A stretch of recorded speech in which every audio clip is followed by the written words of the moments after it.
Respawn Punisher is a very unique perk in Splatoon 3. It takes 8.5 seconds to respawn in Splatoon 3. However, if you're wearing Respawn Punisher, you can bump that up to make your opponent spawn in 9.25 seconds. It's a pretty good reward, but you want to avoid getting splattered with this perk as it'll take much longer for you to spawn in and you'll lose a bunch of your special. So I decided to make this a challenge and use a bunch of different weapons using Respawn Punisher. I call this the Squid Punisher Challenge. And today's episode is going to be on the H-3 Nozzlenose for the Squid Punisher Challenge. Now, one thing I want to actually just say to you guys now is that this is actually post commentary because my live commentary, I forgot to save the audio, so it's gone forever basically. However, this does not stop me from actually still talking about all the games that we actually go through and basically talking to you guys about my mindset of what's going on, so I think it's still going to work just as well. So of course, as this is the Squid Punisher Challenge, we are using Respawn Punisher, and one of the things that I like to do is that I like to switch the variant of the weapon that I'm using just to keep things interesting and just to see how each variant basically fares. But also, I cannot change my build, which right here, this is the build that I'm going to be running. As you can see on my H3, I put a bunch of run speed, and on this one, I put in a bunch of recovery, which I'll go ahead and explain once we get into these games, so I got stuff to talk about. So either way, this is the Squid Punisher Challenge, and let's get into it. So here we are with the H-3 Nozzlenose in the Squid Punisher Challenge. As you can see on the other side, they have the Order Brush, Gold Dynamo, Reflux Deco, and Splattershot, and on our side, we have the Squeezer, Gootuber, and Tetris. I believe in this, when I was playing this was actually still when... No, the Squeezer was nerfed, so it's still not as strong, but that's not the point of this video. We are using the H-3 Nozzlenose today, and this H-3 Nozzlenose is the one that has Point Sensor and Tacticooler, and I don't know, some of you guys have probably heard me say this before, but I much prefer this specific H-3 compared to the other one, and you're going to see why, especially in this game. And just to even explain how I like to play this specific weapon, since it has a bunch of point sensors, and it's also why I have a bunch of recovery on, it's just so I can throw as many point sensors as possible and be able to recover them. So it's very, very good. I do really like that about this weapon. I kind of see it as a Splattershot Nova, except it actually kills in 3, but the thing is, of course, it's an H3, and killing with 3 with the H3 is extremely difficult. You have to have some of the, I guess, the best aim best aim possible just to be able to pull off a weapon like this. But as you can see, you're gonna watch me just kind of taking it slow, just throwing point sensors out, and it's one of the things that I think that's quite underrated about point sensors is that it's like once you've thrown a point sensor at a person, the most likely thing that happens is that, you know, the point sensor is sensing the guy, and the opposition, once they of course are censored, they definitely don't take I guess as many opportunities to actually start pushing up or start being aggressive over to you, because obviously since they can be seen, they don't really take that initiative to actually push up, because it's just like, it's kind of like a death sentence in a way. I definitely did throw that Tacticooler on the tower and I messed it up, so it was not, I was actually trying to actually throw it on top of the block or the ledge up there, but I threw it on the tower accidentally and then it just destroyed itself. So but one thing actually as well, yeah, I mean, point sensors are great, but even then, actually just on the thought of Tacticooler, of course, this is the Respawn Punisher Challenge, or the Squid Punisher Challenge. We're using Respawn Punisher, but in this game, I kind of had the realization that, hey, wait, Tacticooler and Respawn Punisher actually really works really well with this weapon. Like, as you can see right here, I die, of course, but I also had the Tacticooler boost. So basically, I wasn't even Respawn punished at all. It didn't even really affect me. So it's just like, wow, wait. So if I fight anybody and I actually get somehow get kills while using this weapon, they're gonna take the what's it called? The effects of Respawn Punisher, which I just took there, which is unfortunate, but they're going to take the effects of the Respawn Punisher, and if I am tacticaled, then it's going to go fine. Like, if I die as well, I mean, it's not going to matter, because me being tacticaled, I'm going to respond much faster anyway. So even, I mean, it's kind of actually a playstyle of like how I like to use this weapon at the same time too, where it's like, I only try to fight with this weapon if I do have tactical, even though I did just get a triple there and just respawn punched 3 peoples.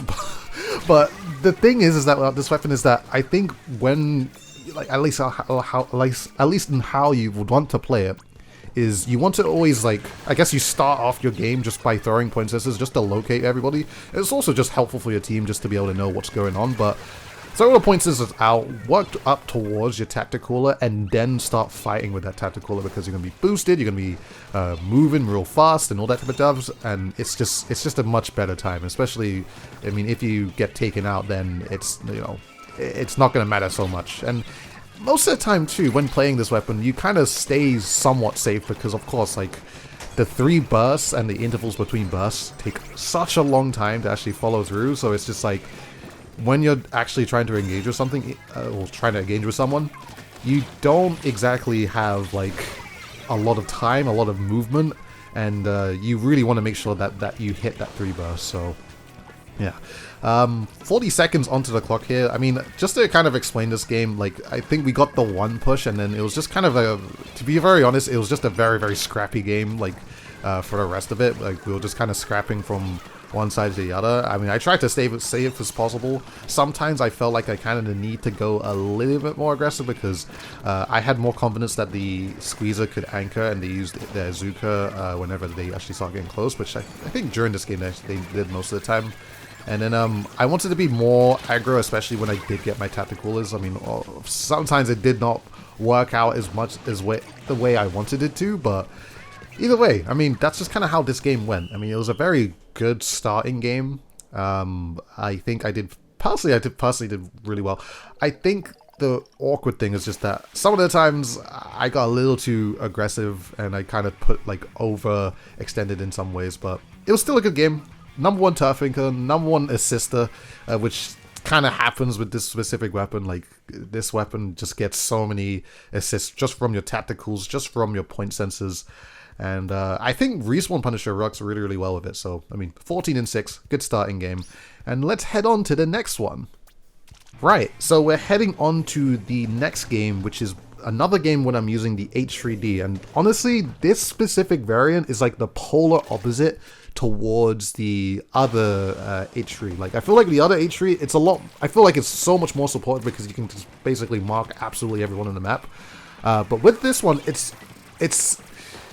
a little bit more, I don't even know how to say it. It's like you can be more aggro with the wall, especially, I mean, only if you're confident. And I mean, fortunately for you guys, I am confident when I'm using this weapon, but you can use the wall to, like, take space. You can use the bubble to actually take space aggressively, but it's just like, it's also so risky because hitting with this weapon is difficult. Like, it's going to be something that's mentioned a lot. It's just that hitting with this weapon is so difficult just to be able to get things going. And also, I think with this variant, I actually mentioned this when I was doing the live recording, is that with this weapon, when you don't have when you don't have point sensors, it's a lot harder to actually determine where you want to have your crosshair. Like, I think one of the things that the regular variant, the vanilla variant, however you want to say it, one of the things that it kind of benefits from is that once you've thrown point sensors at people, you kind of have an idea of where you want to have your crosshair, basically just to prepare to taking someone out. But with this specific variant, you have to actually know exactly where you want it, and kind of know, like, you kind of just have to react to where you want your crosshair at the same time too. So it's a lot harder to actually, basically what I'm trying to basically say is this, the crosshair placement is a lot harder to do with this variant. So unless, like, you have someone on your team that has point sensors, which makes it really, really easy, but yeah, that's just basically what I'm trying to say. But either way, I think, how did this game actually go? Oh wait, no, actually, no, I do remember this game. This game, we actually were struggling a little bit, and it was mainly this Hydra Splatling that was basically camping the Grace. You could actually see this so much that this Hydra Splatling did such a good job of just controlling the grating on that area. And it was the thing that, I guess, just to recognize what I wasn't doing, is that I wasn't wasn't trying to build up for my bubble to be able to actually push the tower. And I was actually trying to kind of force things a little too much. I mean, as you saw there, me getting killed by that Luna just again, and kind of fed to it because it's just like, okay, I tried to go for the main weapon situation and tried to take them out that way, but, you know, it's not the way. But Yeah, I get taken out by a hammer there, which is unfortunate too. I get taken out by a hammer because I actually thought that the hammer had subsided, so I dropped, and in anticipation that, okay, I had already hit them twice already, so I just have to hit one more shot as they drop, but they still had that hammer and then they just like slammed me down, so. Well, 2 minutes on the clock, there's a zip cluster in play, but unfortunately for them it gets taken out. And I don't agree with what I'm doing right here. Like, what I should have been doing is trying to paint for my bubble, because I can see the points is like 85 to 89. And the Hydra was actually the thing that was giving us one of the most trouble, was just trying to actually like push her through and push ahead. And the Luna and of course Blaster were being a little bit annoying, and I had to like play it a little bit safer against those two, but yeah, the Hydra was like one of the biggest problems because we hadn't really nothing to actually take them out, especially from long range, like other than like Killer Whale, which they could easily avoid because they can just run and they were using run speed, so so there was just one thing that we had, like, I don't know. I just don't know why I didn't, like, build up to my bubble more. Because if, like, I don't even think I get that many bubbles this game. But if I had just, like, took the time to actually build up to my bubble more and, like, actually watch towards me being that guy to focus the tower more, then I think this would have been a better goal. Yeah, spoiler, we do lose this game. Spoiler, I mean, sorry to spoil, but yeah, this is actually one of those games that we lost. I just remember this one. It was just like, man, like... I felt like we could have had such a better chance if we actually if I build up towards my bubble, but this is a situation where I take out one, actually take another one out too, right there. We get a little bit of control, and I noticed that it was the Hydra, so with that, I took a little bit more control, because of course, like, I can outrange the Blaster, Luna Blaster, and Octave Rush, so it was very helpful there. And this is the first time, finally, we get like an actual push going, and one of our teammates actually put a bubble on tower, which is like cool. Actually, wait, no, that's me. Wait, I was just like, wait, whose bubble is that? It didn't look like mine, but that is my bubble. That was what I was trying to do. I was trying to actually get my bubble on the tower so we can actually get things again. And we actually got, it was actually getting so close, like, actually so close. Like, Hydra again, of course, stopping me, taking me out, and I'm severely respawn punished, so it's going to take a while for me to actually get back into the game, and there's only 10 seconds left. I don't think there's actually a way that we come back from here. The Octave Rush gets taken out. Actually, no, wait, the 52 actually got on the tower. Okay, now I remember this. That's the thing. The Hydra's still on the tower, and just basically just mows us down. And we try to do everything like we can to actually get on the tower, but it just did not follow through. Like I should have just built up to my bubble so much more, and just trying to. Like, if I was wanting to push the tower, I could have just like stood on the tower and bubbled it. As long as the Hydra was down, I mean, if the Hydra was down, then that would have been like great for us, because the Blaster, the Octave Rush, and or other blasters all would not have been able to do as much damage to my bubble either. So yeah, a little bit of a unfortunate game. It wasn't worse, but if I focused towards building my bubble on tower, that would have been really, really good. So.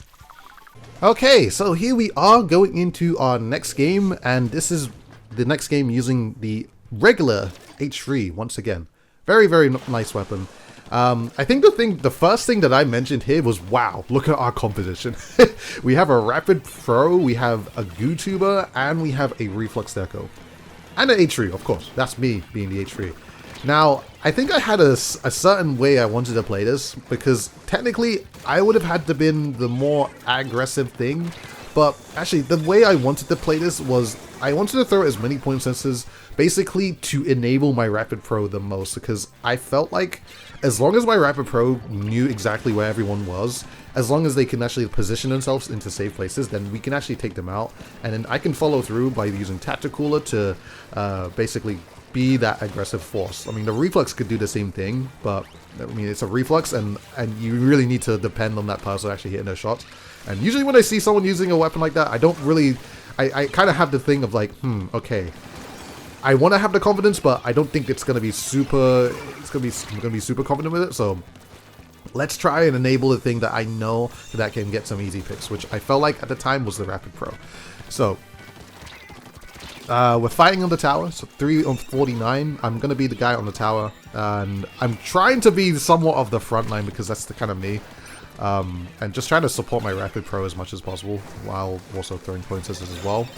And also trying to keep paint up too. Like, I mean, of course the Reflux can paint as well, and also use resizes, which is really, really nice, which keeps a lot of paint up, but I'm gonna have to actually do quite a bit to actually keep the pain up too. Just so my like all this game is just literally just we have to enable our rapid just so that we can get things going. So, but we actually start getting quite a good push already. I mean, compared to their composition, which definitely has more fight-heavy weapons, more aggressive, more like things that are going to get into your face, but I felt like we did do a really good job of actually just keeping things away. So, I mean, thinking about it, we kept things away pretty well just by the Rapid Pro being there, the Goo Tuber being a sniper, and of course my range, of course, because I don't exactly get really close to absolutely anyone. Like, I just, like, you know, stay within my range, distance, and all that. So, but yeah, get a nice pick. Try to fight off the people up tower. There's another person, and unfortunately I get taken out by the stray bomb that just had to be there as well from the dually. It's 63 to 57. It's like halfway through the game already. Back into the snipe area again, and I'm just kind of waiting because there's a crab on their side. There's one on the tower as well, and I kind of just have to wait here. I feel like the thing is it's that once I've thrown point sensors and I know where people are, and especially if it's like tower control and I know they're going to come to me anyway, I'm not really the one to like run at them. Like, I'm always just going to wait for them to come towards me, because that pick is much easier, and it's like way riskier to fight something coming at you head on. Like, well, if something's coming towards you, it's way easier just to fight them if they're coming to you instead of you running at them. So you're probably seeing this a lot in this gameplay now. But 1 minute 40 seconds, we're 3 up, they're 4 up on the other side. I do have a tacticooler. Do think about using it, but have to point sensor that. Like, I think the first thing of like course was just trying to make sure to clear out left, because a lot of the enemies actually started focusing left a lot. And we actually managed to actually take out 2. I think one was actually no, none of it was tactical, but we actually just managed to actually clear that area too. But got a guy running from the right. There's actually another one running to the right, and like, of course, we only have to push it towards 52, which is not that bad. The vacuum is so helpful, so helpful on tower control, especially when it comes to pushes, and when it's like, it's basically a push that's not super highly contested. So a lot of people like say that vacuum is like not the greatest special, but like there in some volumes and some like situations, I really do like it, because it's just like completely blocks all form of ink. I think there's another video actually that's gonna come out where I actually talk about, wow, vacuum's actually quite nice for some situations like that. But either way, 30 seconds left. We've taken out 1, so it's not like, of course, we got a bunch of super long range weapons, so like we can kind of just like stay within our range of what is possible for us, and not have to get so close to the towers, and we can just kind of chip away the tower, which is basically what we did here. I continue to throw a bunch of point sensors just to let or notify where people are, and it just makes it so much easier just to know like what's going on. Like, it's like a point sensor is basically like a call out, but like a non-verbal call out just to basically everyone on your team, like, hey, there's a guy there, so make sure to look at that guy. But yeah, that was another game. It was a pretty well played game, if I have to say so myself. And you're gonna probably notice from this game that I actually come away with so many assists. Like, I was actually overall splatter, overall enemy splatter as well, so I actually killed the most enemies during the game, which is actually really difficult to do with an H-3, I've got to mention. And also number 1 splatter sister as well, so that was pretty dang good. And as you can see, the end score is 24-6 with the H-3. Fun fact, I think my kill record, or KDA with in this game, is actually with that specific H-3, so yeah, it farms. It definitely farms. Alright, so here we are back with the H-3D, back on Mincemeat Metalworks, and now we're facing against a Splattershot, Tendertech, Custom Dually Sculpture, and Splatterscope, with our comp being the Reflux, Deco again, a Splat Charger, and a Crab Splatana Stamper. So this game, how do I even explain this game? I mean, that was just a super nice pick. I mean, I had the guy on the left, so I was just like, okay, let me roll myself over here. And the fortunate thing at the start of this game is that we took out 3 so quickly, so we were able just to like get so much ground. You could just see the Stamper just basically snipe the Dually Scorcher straight off. And I just go ahead, since I have like so much like utility just to block things off with the wall and the bubble. I just go ahead and say, okay, I'm just gonna put myself here and just like wall them off and get as many picks as I can, because basically, of course, every single pick that I get is respawn punished, so it's just going to do a whole lot for our team.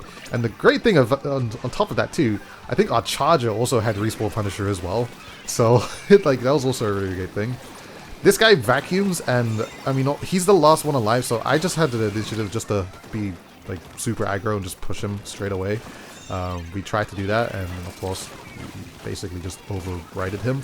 And yeah, honestly, we just had like a really fast game. Like, this is a game that was lasted like 1 minute 18 seconds, so I mean, yeah, no, that was just kind of the game. Like, there wasn't really much to say, because like a lot of the time when we basically got some control, I took as much advantage as I could with it, because I just started running ahead, put some walls up, put some bubbles up, and basically just to stop them from coming closer towards the tower, and just like made it, just like give them like another obstacle to actually go through, to actually get to the tower. Like, it's just like, if you want to mess with me, well, mess with the tower, you have to mess with me. So it's just kind of, that was one of those situations. So anyway, we're going to the next game.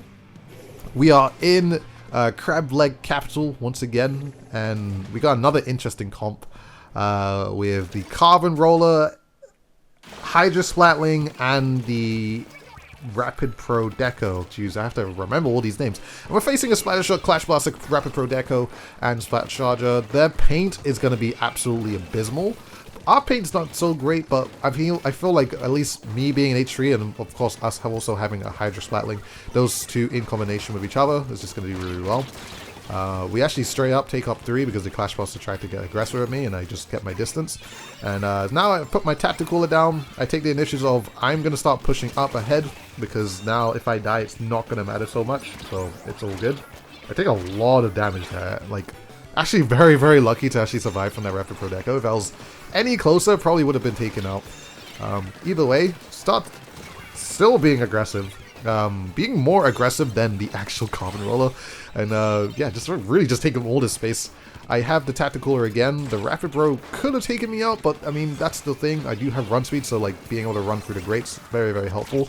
But actually, I'd like to mention too, probably one of the secrets for why I actually have run speed on my H3. I feel like run speed on the H3 just makes it just a much better weapon, and just makes it more fluid, because I don't know if you guys have used H3 and you just felt like, man, I feel super sluggish, I can't really move anywhere. But like recently, since I've been putting like a lot of run speed on my H3, it's just been much more of a pleasure to actually use it. Like, obviously it's still very hard to actually hit with this weapon. Like, sometimes it doesn't feel super consistent, and there's like a couple of things where I feel like if the H3 had like, if it was slightly faster in any way, then it probably would be a much more, like, let's just say, valid weapon that could be used at top level. So I would love that. But there's just, I mean, there's a lot of things that just are not going for the H3 that allow that to be the case. But yeah, no, run speed on my H3, it's at least I put 1 main, 2 subs. I think 2 mains, it's pretty good as well. Somewhere around that realm. And yeah, no, I mean, that game was really good actually. I mean, a lot of point senses, I pushed up super aggressively, and got a lot of respawn Punisher kills as well, so was able to push up pretty well. And we're going on to the next game. And the next game, of course, we actually go into a game where 2 of the users actually have gold crowns within Anarchy battles. So usually when I see a game like that, I'm just like, well, this is probably going to be a stomp, because I have like a lot of confidence in my own ability of just being able to actually play out how the game's going to be played, and like try to adapt to what's going on. But when I see like a bunch of players on my team that have like gold crowns, I'm just like, okay, well, it might be a stomp because these guys are winning, they're winning consistently, so it's just like, okay, let's get things going here. So either way, I believe I just took out 2, unless I was mistaken and I missed it where the first guy was an assist. But hey, as you can see, the 2 people that had the gold crowns, I'm just like, okay, man, you guys are just running in, cool. I got a Tacticooler in the back, and I'll throw it back for you guys. And what's it called? I wanted our charges actually get on the tower a little bit quicker, so I mean, we could have actually been at like 70 or 60 points by now, but it's fine. Push it up a little bit more aggressively. Already behind them, having an H3 moment right there. If the shot intervals were just slightly quicker, probably would have taken that person out. which is kind of the reasons why I was saying H3 can be a little bit rough and really hard to hit, because sometimes if a player moves just a little bit in the direction that you don't want them to move, it's going to mess up your whole flow of things. So I got my tactical, and I think it's a perfectly thrown tactical. Actually, no, it's not the tactical, it's a bubble. It's a perfectly thrown bubble that actually just like leads the tower towards victory, and does not destroy the bubble, actually, because usually if you put it in front of the tower's line, or its pathway, its route, it'll just get instantly destroyed. So it's just like, wow, okay. But yeah, no, that game was a very, I mean, I could have saw that game. I saw that game happening just like that very easy, especially when it had players like that. So it is what it is. But yeah, lightning rounds, I'm just gonna say, for the last 3 games, they're very quick. The first 3 games were like, okay, full length games, but the last 3 games were just like, all right, we're just gonna speed run through this. So yeah, no, honestly, very good. Like I said with the H3 before, I felt like the respawn Punisher is extremely beneficial if you're using the vanilla variant of the H3. So yeah, if you use that in the future, I actually highly recommend it, because you can get some good work done with it. So either way, guys, I appreciate it. Thank you so much for watching this video. I hope you guys enjoyed it, and please, of course, let me know what your thoughts of the video was in the comment section below, and also like this video if you haven't already, and subscribe to the channel. So I'll see you guys in the future, and thank you so much for watching.